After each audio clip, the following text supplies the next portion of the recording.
በዚህ ሐሳብ ዙሪያ ካቢኔው ለሁለት ተከፈለ። አሁኑኑ ይህንን ጥቃት እንፈጽም በሚሉና አይ አሁን ይህንን ካደረግን ለሰፋ ጥቃት ሂዝቦላህን መገፋፋት ነው፣ ቀጠናው ያለመረጋጋት ውስጥ ሊከተን ይችላል የሚሉ ክርክሮች ተስተናገዱ። ጠቅላይ ሚኒስትሩም ከኋለኞቹ ጋር ወግነው እቅዱን መፈጸም ችግር ይፈጥራል ብለው ተውት።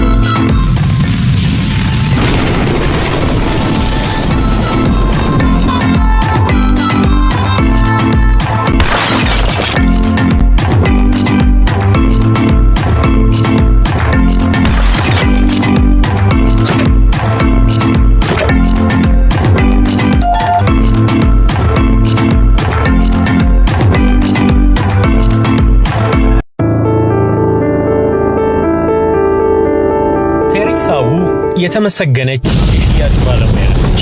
ቀድማ ትሰራበት የነበረው አፖሎ የፔጀር አምራች በቀላሉ ሊለቃት አልፈቀደም። አዲስ የሥራ አጋጣሚን ይዞላት መጣ።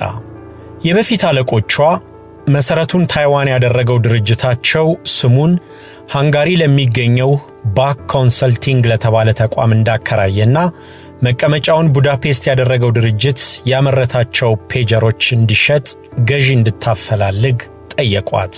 ያለማቅማማት ጥያቄውን ተቀበለች።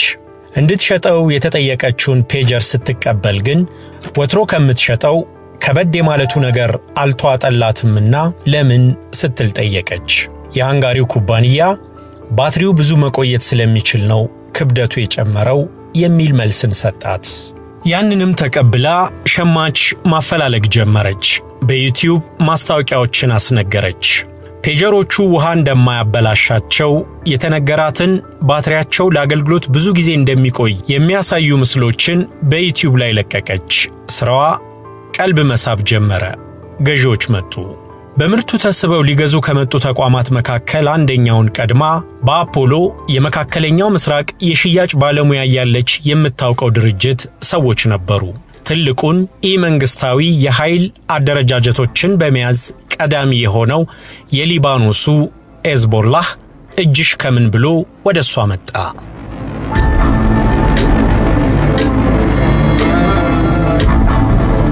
በ1980ዎቹ መጀመሪያ ላይ የተመሰረተው ሂዝቦላህ የሊባኖስ እርስ በርስ ጦርነት ውጤት እንደሆነ ይታመናል። በ1943 በተመሰረተችው ሀገር ላይ አነስተኛ የህዝብ ቁጥር የሚከተለውን የሺዓ እስልምና ክንፍ የያዘው ፓርቲው መስራቾቹ ወጣቶች ሲሆኑ የኢራኑ መንፈሳዊ መሪ አያቶላህ ኾሜኒ ደግሞ የጡት አባቱ ናቸው። ከ1980 ጀምሮ በተለይ ለእስራኤል በሚያሳየው ተቃውሞ የብዙዎችን ቀልብ መሳብ ችሏል።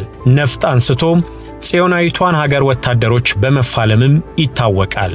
በዚህ ምክንያት መሪው አልሙሳዊ ሕይወቱን ቢያጣም በሐሰን ናስረላህ አማካኝነት ጠንክሮ ወጣ። በእስራኤል የሚሰነዘርበት የሰማይም ሆነ የምድር ጥቃት ተቀባይነቱን አልቀነሱበትም። በ1990ዎቹ ወደ ፖለቲካ ሜዳ ሰተት ብሎ ገባ። በምክር ቤትም 8 መቀመጫዎችን አገኘ። ይሄ ደግሞ በሕዝቡ ዘንድ ተቀባይነቱን እንዲጨምር አደረገው። የትምህርት፣ የጤናና ማኅበራዊ ድጋፎች በመስጠቱ ምክንያት ደግሞ የብዙዎችን ቀልብ አገኘ።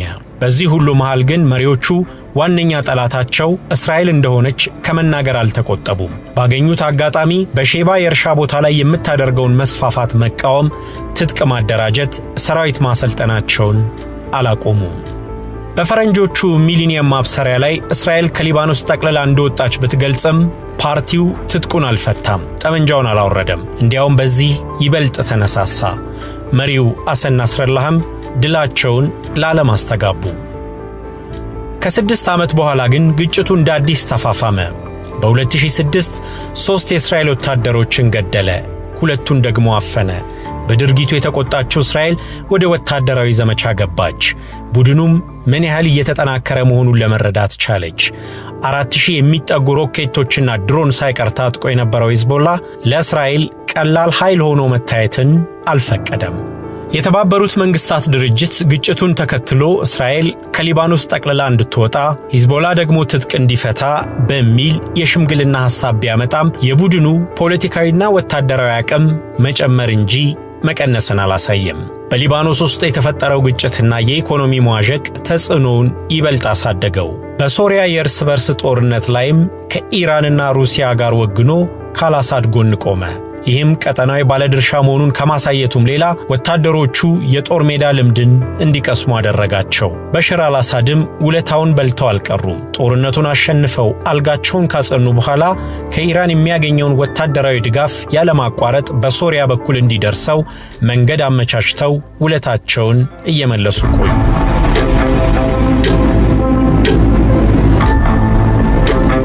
ሂዝቦላህ እንዲህ አቅሙን እያሳደገ እያለ ነው በሐማሱ ያህያ ሲንዋር የተቀነባበረ የተባለለት የጥቅምት 7ቱ ጥቃት እስራኤል ላይ የደረሰው።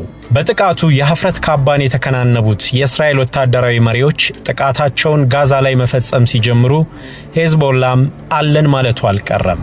ሮኬቶችን ወደ እስራኤል አስወነጨፈ። የድርጅቱ መሪም በዚህ ጊዜ ነው አባሎቻቸው ተንቀሳቃሽ ስልኮችን እንዳይጠቀሙ ያዘዙት።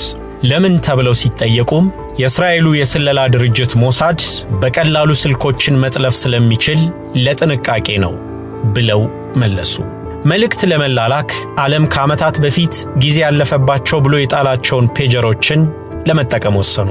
በዚህ ምክንያት ነው AR 924 የተባለውን ምርት ከቴሬሳ ዉ ለመግዛት የወሰኑት።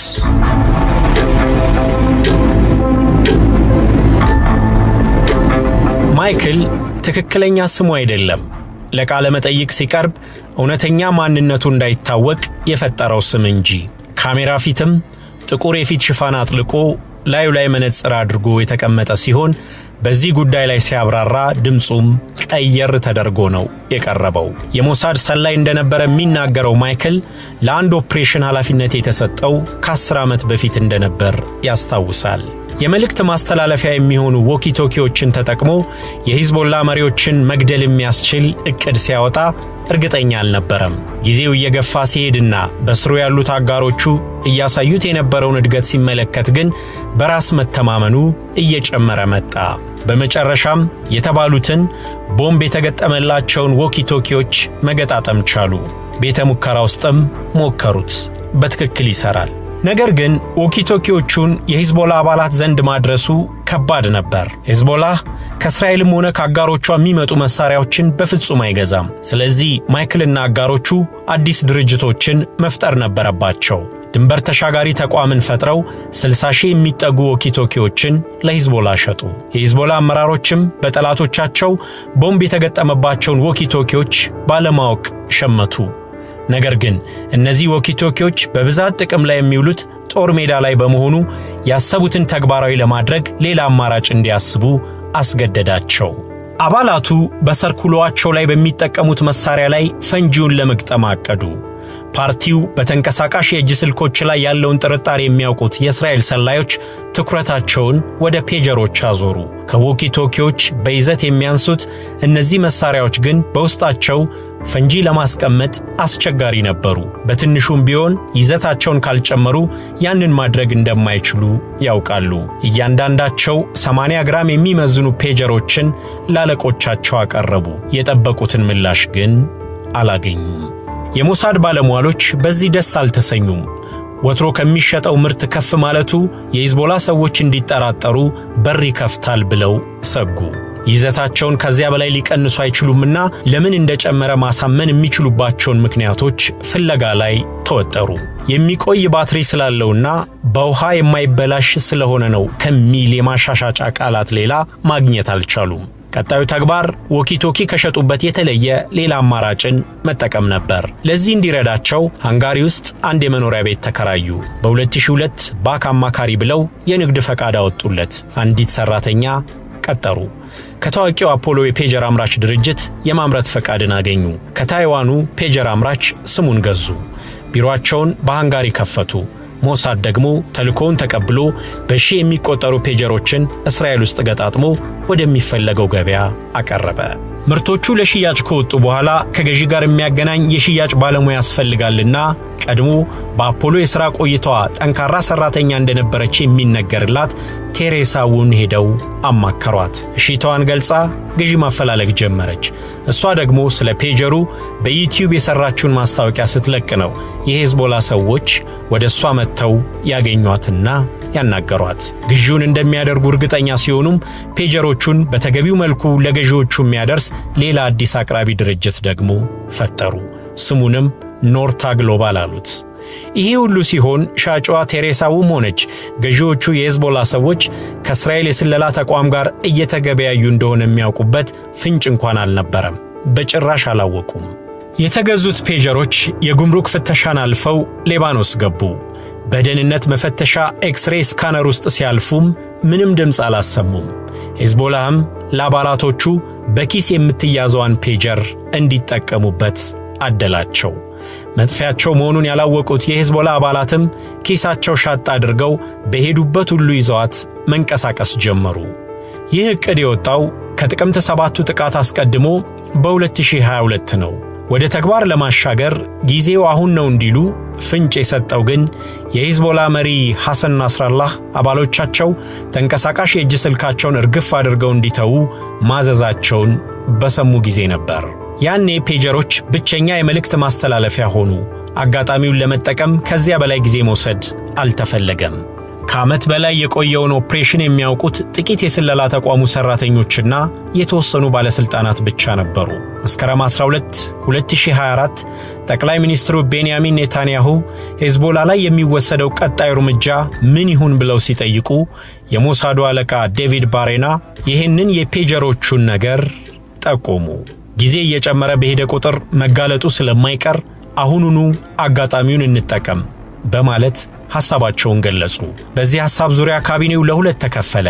አሁኑኑ ይህንን ጥቃት እንፈጽም በሚሉና አይ አሁን ይህንን ካደረግን ለሰፋ ጥቃት ሄዝቦላን መገፋፋት ነው፣ ቀጠናው ያለ መረጋጋት ውስጥ ሊከተን ይችላል የሚሉ ክርክሮች ተስተናገዱ።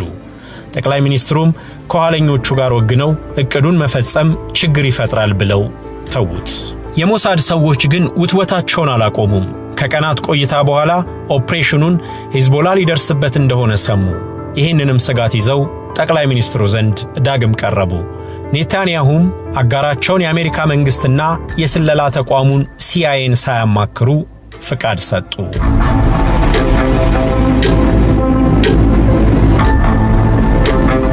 መስከረም 17 2024 9 ሰዓት ከ30 የሄዝቦላ አባላት ፔጀሮች ድምፅ እዚህም እዚያም ይንጫጫል። በገበያ ማዕከላት፣ በመኖሪያ፣ በጎዳና፣ በሥራ ቀጠናቸው የነበሩ የፓርቲው አባላት የመጣላቸው መልእክት ምን እንደሆነ ተመለከቱት። ሁለቱን ቁልፎች ነክተው መልእክቱን መመልከት ይችላሉ ይላል። ብዙዎቹ የተባሉትን አደረጉ። ምንም መልእክት ግን አልደረሳቸውም። በእጃቸው የያዙት ፔጀር ፈነዳ። መልእክቱ ከእስራኤል የተላከ የሞት ድግስ እንጂ ከፓርቲያቸው የመጣ መልእክት አልነበረም። የእስራኤል የደህንነት ተቋም ሠራተኞች ካሉበት ሆነው በረቀቀ መንገድ ያጠመዷቸውን ፈንጂዎች የተከሉባቸውን ፔጀሮች አፈነዱ። ፔጀሩን ነካ ነካ አድርገው መልእክቱን ያልከፈቱትም ቢሆኑ አልቀረላቸውም። እነሱም እጅ ላይ ፔጀሮቹ ፈነዱ። ቤሩት ተንጣጣች፣ በትንንሽ ፍንዳታዎች ተናወጠች። 32 ሰዎች ሕይወታቸውን አጡ። 500 የሚጠጉት ደግሞ ዓይናቸው ተጎዳ። 200 ሰዎች ከባድ የአካል ጉዳት ገጥሟቸው ሆስፒታል ገቡ። ሄዝቦላና አጋሮቹ ተበሳጩ። የኢራኑ መንፈሳዊ መሪ አያቶላ ኻሜኒ እስራኤል ላይ ለጥቃቱ ምላሽ እንደሚሰጡና ተመጣጣኝ ጥቃት እንደሚያደርሱ ዛቱ። በቅድሚያ ግን የሞቱትን አፈር ማልበስ ይቀድማልና ትኩረታቸውን ወደዚያ አዞሩ። ይሄ ደግሞ ለእስራኤል መሪዎች ሌላ አጋጣሚ ይዞላቸው መጣ። ከ10 ዓመት በፊት በሞሳድ የተገጣጠሙት ዎኪቶኪዎች ጉዳይ። የሄዝቦላ ሰዎች ረጅም ጊዜ ሲገለገሉበት የቆዩት ዎኪቶኪ ምንም ችግር የለውም ብለው ጎናቸው ላይ ሻጥ አድርገው ወደ ቀብር ሄዱ። እስራኤሎቹ ካሉበት ሆነው በቀብር ቦታ ላይ ዎኪቶኪዎቹንም አፈነዱ። 25 የሚጠጉ የፓርቲው አመራሮች ሕይወታቸውን አጡ።